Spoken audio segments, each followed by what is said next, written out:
This video is all about how to moisturize your hair. So no more rinsing out your hair every day, no more applying oils to dry hair, and no more adding a leave-in conditioner because those are not helping you in the way that you think they are. And I'm gonna explain the entire process of moisturizing your hair so you can get results like this. First thing, I want you to think of your hair like a bucket, right? The goal is to put water into that bucket and to keep that moisture inside. So moisturizing your hair is not just rinsing your hair or adding a single product. It's a two-step process. 2 steps. 1, 2. What's the first step? Hydration. You need to get water into the actual hair strand. So water always goes in first. Water has to go in first. Now, you can't just leave it here. If you put water into an empty bucket, eventually you're going to lose that water due to evaporation. So that's when the second step comes in, which is we have the water in here. And this is what we call sealing. Because it doesn't make sense for you to put water into your hair and then it just disappears. We want that water to stay in there for as long as possible because when your hair is moisturized, it's less prone to breakage and it's more elastic. And I don't know if I have to spell this out for people, but when your hair is less prone to breakage, that means it breaks off less, which means you can see more net growth in your journey. Like a lot of people like to focus on the fact of slight tangent. When people are focusing on growing their hair, they're only focused on one thing, the growth rate out of your head. But that's basically due to genetics and the internal health of your body, which is about 0.5 inches of hair every single month. When we're focusing on net growth, moisture is super important. But back to what I was saying. You want to put hydration in first, then sealing. So back to the bucket analogy, you want to put water in first and then you add a seal to the bucket. Why is this important? Why am I even sharing this with you? It's because so many people think that oil moisturizes their hair. It doesn't. Oil is a sealant. So let's run through a hypothetical. Your hair feels super, super dry. Then you go, so you have your empty bucket here, and then you apply your sealant, which is the oil. You've got a seal on an empty bucket. The question now is, how in God's name are you going to get water into here? The short answer is you won't get water into here because it's literally blocking it from entering. See, what oil does, it's considered an occlusive, right? So it's going to fill in the gaps of your hair's cuticle to kind of shut it and make that process of losing moisture take longer. So this is why water always comes first, then oil. 2-step process. Boom. Now you know how to moisturize your hair. But now comes a bigger question. What do we do now with products? Do you just add water and oil? Not really. We have a specific process that we like to use in the natural hair community, which is something called the LCO method. Let me just make sure that you guys are able to see on that camera. You got plenty of say. So what is LCO? You might have also heard it be called as the LOC method. It's simply an acronym. L stands for liquid, C stands for cream, and the O stands for oil. Now, the reason I taught you this process first of how moisturizing, because moisturization is very simple. This is the principle. Water, then occlusive. Moisture, then seal it inside. Very, very simple. It's like the same thing with hair growth. It's growth, then retain that growth. You can't just focus on growth. You can't just focus on hydration because, okay, your hair is wet, cool, but it dries out after 20 seconds. So you people who rinse out your hair every single day, that's not going to help you because the water is then there for like 5 seconds and then it disappears. Those who put oils in there, the water can't ever penetrate your hair. So when we come to the LCO method, this is kind of like the way we translate this principle into products. So when it comes to liquid, I think it's easier for me to just give you an example. So for a liquid, it can literally just be water. So you get a spray bottle and you spray your hair with water. That's fine.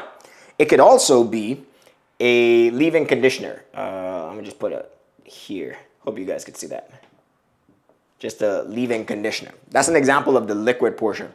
But the main thing is this L is very water heavy. So you can have different leave-in conditioners where it's lighter in consistency because water is truly the base. Then you have leave-in conditioners that are a lot heavier. And this is where we get into stuff like creams. So I don't want to give a too specific of a definition of cream, but just think of it as a heavier leave-in conditioner. So this might be your curl cream, it might be a daily moisturizer, it might be a custard, it might be maybe even a jelly, you know, but something heavier. That's it. It's a heavier version of the liquid. So the liquid, you could literally just use water, and the cream could just be a heavy leave-in conditioner, right? But the whole process here, the whole point that I want you to take into account here is that water, maybe something a little bit heavier, and then the oil at the end could be, it's not just oil. So for the oil portion, I know we're kind of just skipping over cream, but just, you know, just heavier than your liquid.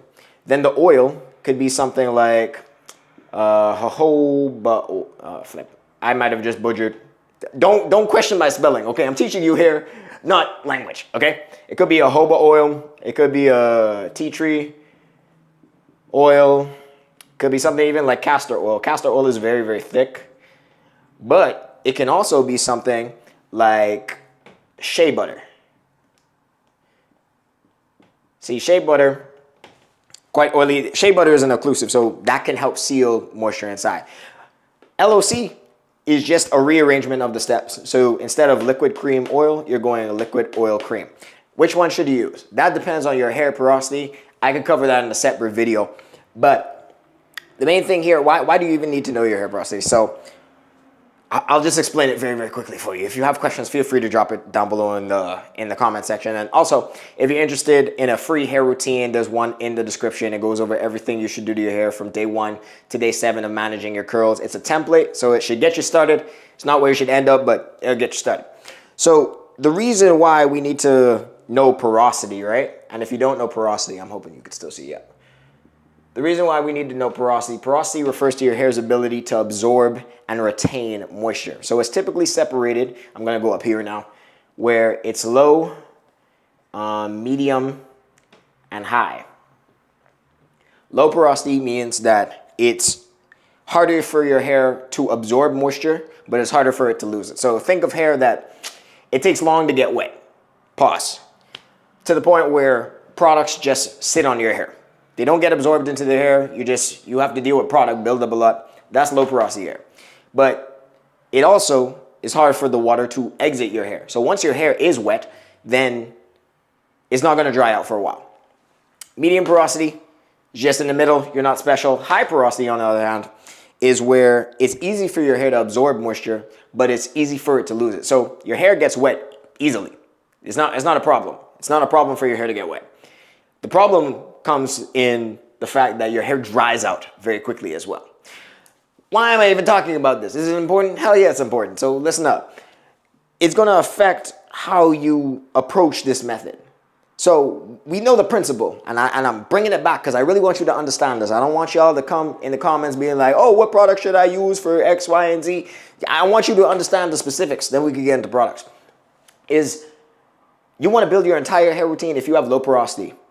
You want products that are very high in water, right? You want a light consistency.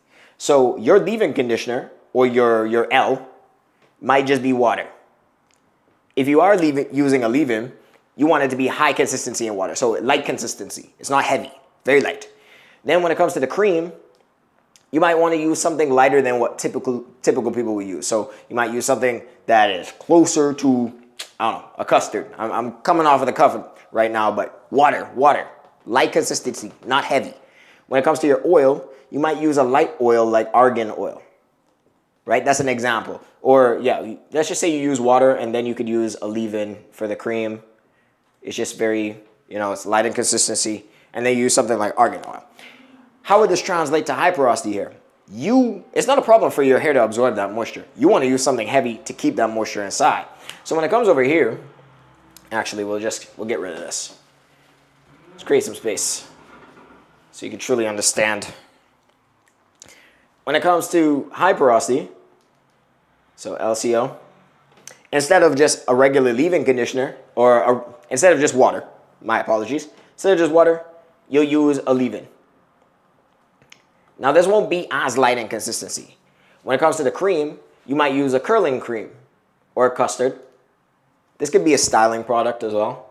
So say curling cream / custard. It can even be another leave-in conditioner. For me personally, I have high porosity hair and I use 2 leave-in conditioners. One's light, the other one is thicker. And then for the oil, you might use something like a heavier oil blend, or let's just use shea butter, for example, because shea butter comes to mind. So many people worry about, what should I use? Should I use the LCO method? Should I use the LOC method? Which one for my porosity? Here's the thing. To be honest, in my opinion, I really don't think it cares, or I really don't think it matters. Just choose, because it's just a different rearrangement of the steps. Try LCO first, then try LOC and see which one you like better. But when it comes down to the principle, that's way more important. You want to build it around the fact of, okay, do I have a problem with getting water into my hair? Or do I have a problem with keeping that water in my hair? Because that's going to determine what products you use here. If I have low porosity, I want to use water. I want to use something light. I don't want it to sit on my hair for hours at a time. But if I have high porosity hair, well, dang, my hair dries out really, really quickly. So I need something that's going to keep that in my hair. So I'll use a heavier leave-in conditioner. I'll use a heavier curl cream. I'll use shea butter, or I might use something like castor oil. Now, I personally don't like to use castor oil. I think it's way too heavy, and it's hard to disperse through my hair. But I'm hoping you're getting the gist, right? So let's make sure that we understand everything. It's a 2-step process. Whenever it comes to moisturizing your hair, 2-step. Get the water in there, keep the water in there. Then we move into stuff like the LCO or LOC method. This is just how we use that principle. So you might use liquid, cream, oil. Liquid, oil, cream. And depending on your hair porosity, might be a different focus with each one. But the principle is the same. This is just the application. Principle, application. Okay. Now, I don't want to take too much of your time, so we're gonna answer one more question. And then if you guys have anything else in the comments, feel free to drop them there. But you need to know this, because once you put that moisture into your hair, you don't want to be doing the LCO method every single day. You don't want to be rinsing out your hair or adding a leave-in conditioner every day, because that's going to lead to breakage, right? So I'm just going to remove this real quick. It's going to lead to breakage. So how do I keep my hair moisturized all week without breaking it off? Because I'm assuming if you're moisturizing it, you want it to grow. This is the application with it, right? So I haven't even been talking about conditioners or anything, but we really want to, I don't want to overload you, all right? Stick with me. Stick with me, I got you. And if you guys are also interested, I offer custom routines. This is different from the other routine, where I literally look at your routine that you got going on, and I fix it. I build it for you around your budget, around your lifestyle, around your hair's needs. The link for that is also in the description. This is going to come down to your wash day. This is how to keep your hair moisturized all week. Comes down to your wash day. And then your maintenance around the week. So we're not really talking about deep conditioner. Like, we're not talking about stuff that you just put in your hair and rinse out. That would be something like a deep conditioner, which will moisturize your hair, but I don't want to get into that right now. Let's talk about keeping your hair moisturized. Wash day is when you do that LCO method. So actually, you know what? I will put in the steps for you, just because I like you. And if you like this video, like the video. You'll do something like okay, so your shampoo. Shampoos will typically dry out your hair. Then you will deep condition, right? You put your deep conditioner in your hair for 20 to 30 minutes at a time, then you rinse it out. Then what do? Then you're going to do your LCO method, or your LOC/LCO method. Okay, cool. Your hair should be moisturized. It should feel real good. Then at night, so let's say you do this in the daytime. You do that in the daytime. When it comes to nighttime, you're going to wear your bonnet or do-rag, because the problem is when you're going to sleep, if you have something like a cotton pillowcase, that's going to dry out your hair throughout the night. So you wear that. Very simple. Okay, hair's moisturized. That's day one. What the heck do I do for the rest of the week? You're not going to do any of that. Instead, your morning routine is going to be very simple. It's going to be a refresh type of thing. Now, if you do this properly, I don't think you'll need to do the refresh on day one. But the goal is you want to wash your hair every 5 to 7 days. This is what I aim for. So if I wash my hair on Sunday, I'm not looking to wash my hair until the next Friday or Friday to Sunday. So when it comes to your morning routine, what do you do when your hair feels dry?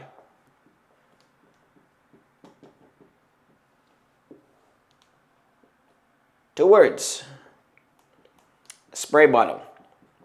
The reason we don't want to rinse out our hair every day is because that's going to rinse out all the products that we put in our hair with the LCO method to keep it moisturized. So instead of rinsing out our hair in the morning or doing the LCO method again, you're going to get a spray bottle. You're going to fill that spray bottle with water. And you could also take a little bit of your leave-in conditioner. So water plus leave-in. Congratulations, you now have a spray leave-in conditioner. You're going to shake that up. Shake that up nice and good. Make sure that that is, that solution is good. Whenever your hair feels dry, you are simply going to take that spray bottle and spray your hair. You're going to get it somewhat damp, not super damp, but, add a little bit of moisture in here. And you're going to be like, Tarek, that seems way too easy. That doesn't seem like it's going to moisturize my hair. It won't. It's not supposed to replace this LOC method or the LCO method. It is simply to add water to your hair, add moisture to your hair in a way that will get you to your next wash day. Because if you're prioritizing length retention, you don't want to wash it every day. So this is a boost, right? This is like a snack, right? Wash day is the meal. Wash day is your breakfast, lunch, and dinner. But you might get a little peckish in between each of those meals. Let me land. Since you get peckish, you don't want to eat a whole meal again. That's how you get fat. So instead, you're going to have a nugget. Have a little nugget. Have a little snack. Have a little, get some chips. Have a soda. That's what this is. That's what the spray bottle and water leave-in conditioner is. That's supposed to get you to your next meal. Now, only do this. Now, if you do something like styling your hair, it's going to cause frizz. So I wouldn't advise doing it on day one, especially if you're doing a curly hair routine. But if you're really struggling with moisture, you trying to get to that next wash day, spray bottle plus water plus leave-in conditioner. Now, if you want to take this even further, what you could do is after you damp your hair, or I would say use that spray bottle, then put a shower cap on your head for like 5 minutes. Spray bottle plus shower cap. This is just to make sure that your hair actually absorbs that moisture and that it's not evaporating from your hair. So it just, creates I don't want to say a vacuum, but, contained environment to absorb it. Then you could use something like a spray oil. So you spray your hair with water first. Then you could do a spray oil as a very makeshift sealing of that moisture inside. This is the bootleg. Remember, this is the snack. This is the only purpose of this is to get you to the next wash day. If you understood this, let me tell you, man, you are ahead of 90% of the people who are trying to grow out their hair, because these people are trying to use hair oils to moisturize their hair. They're trying to put coconut oil in their hair. They're rinsing out their hair every single day, washing out the products they put in there to keep it moisturized. If you just get this, man, even if you don't do it 100% probably, your hair will feel more moisturized. If you guys like this video, make sure to like it. There's a free hair routine down below in the description, and I'll see you guys in the next one. Peace.